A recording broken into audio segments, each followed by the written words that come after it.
Deleting items from the catalog. Let's talk a little bit about this. So again, you have some best practices with this, some rules for how you're going to do things. So don't delete items that have open transactions. And those open transactions are things like checked out. Why would you delete something that someone has checked out? But you never know. Something lost. That one you start to think, well, sure. But no, somebody's probably holding on to that to make sure that they can say it's been lost for a certain amount of time and then get money to buy it again or something. Long overdue. Don't delete that. Lost and paid. Don't delete that. That just means that now you're holding on to it so you can buy the next one with the money you got. In transit. Don't delete that. It's going to get wherever it's going and then it's not going to have a record. On hold shelf. Don't delete that. Now somebody can just walk out with it.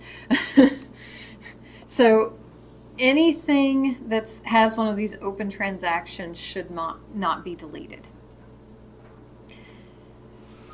The order of record deletion is going to be very important. You have to actually delete an item record before you can delete a volume record. And there's a lot of stuff in the best practices that walks you through this process.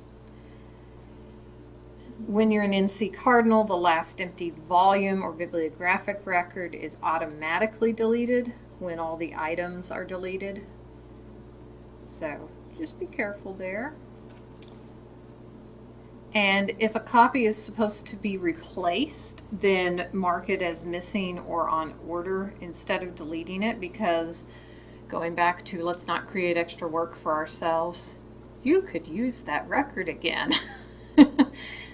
Why delete something when you can keep it and just use it again? So hold yourself back. If you need to weed, if you need to throw things out, I'm sure there are places in the library where your skills are necessary, or in your house, or in someone else's house. There's somewhere where you can go throw stuff out, but be careful when you're doing it in the catalog, because you could throw something out that then you're going to need like the next day.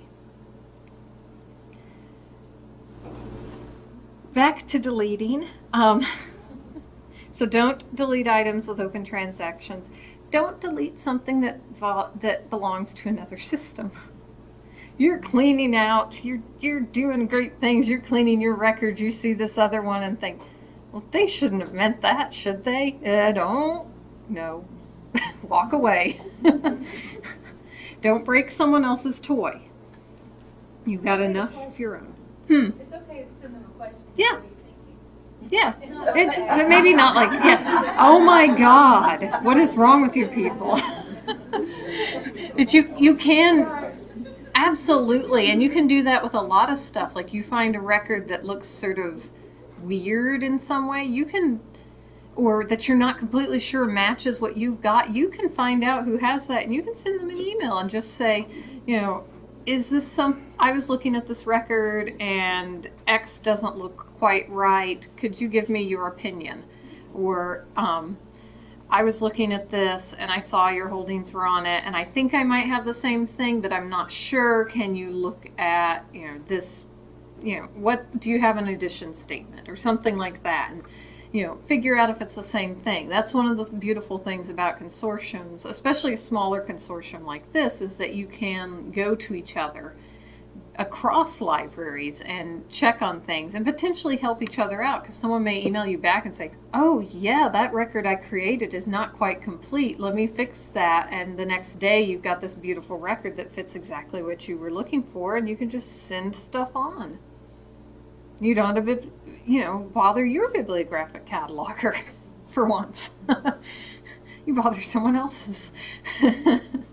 So that's important. That communication definitely makes a big difference. Other questions with that? Okay. And we're going to start wrapping up.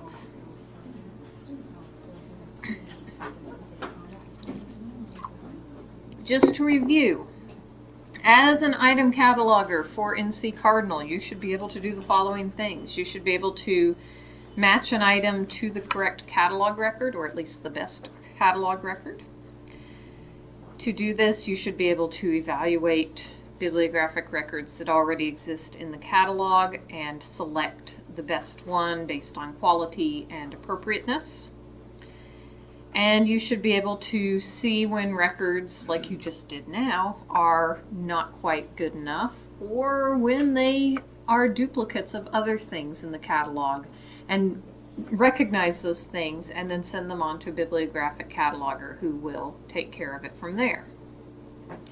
You should be able to add items to the catalog and edit those items. So to do that, you need to be able to create volume numbers, to create an item record, to add appropriate item attributes to that record, and to add items to a bucket or a spreadsheet or wherever you're putting it so that changes can be made later, or whatever needs to happen can happen so that record is the best record it can be.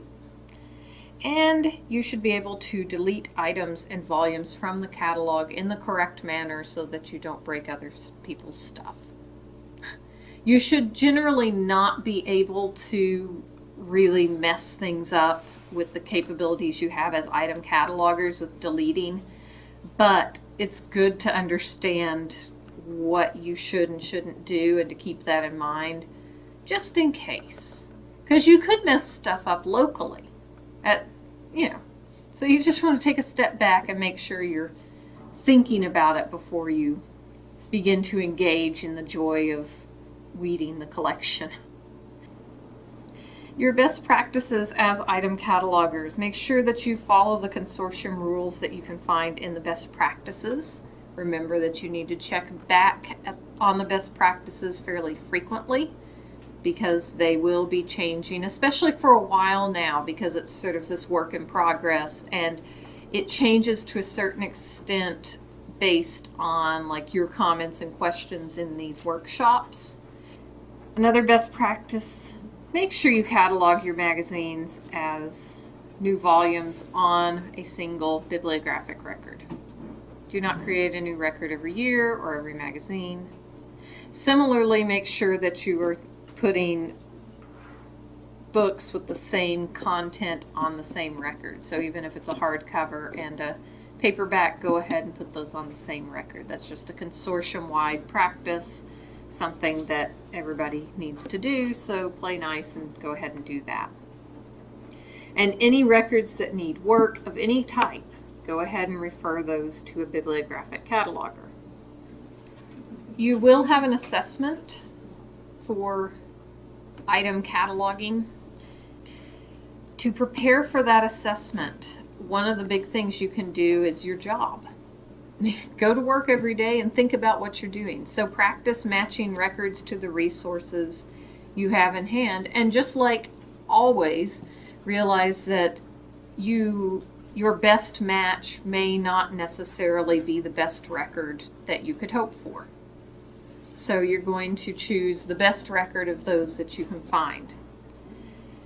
Practice identifying those good records. Think about what makes them good records. Think about what you can and cannot do as an item cataloger. Get used to what your responsibilities are and the places where you don't have to be responsible and you can send it to someone else. Refer back to the best practices. I'll say it again. And remember especially that your assessment is open book and you can take it as many times as you need to.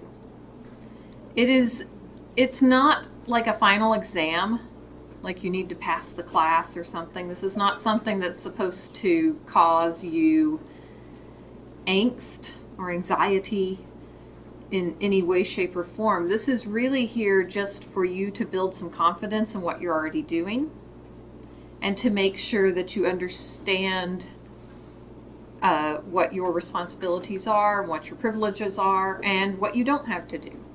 So the assessment isn't there to like punish you. It's there to help you become more familiar with what you're doing and feel confident. Take it as many times as you need. Have your notes out, all of that stuff. So it shouldn't be something that freaks you out. If it is, deep breaths, you're going to be fine.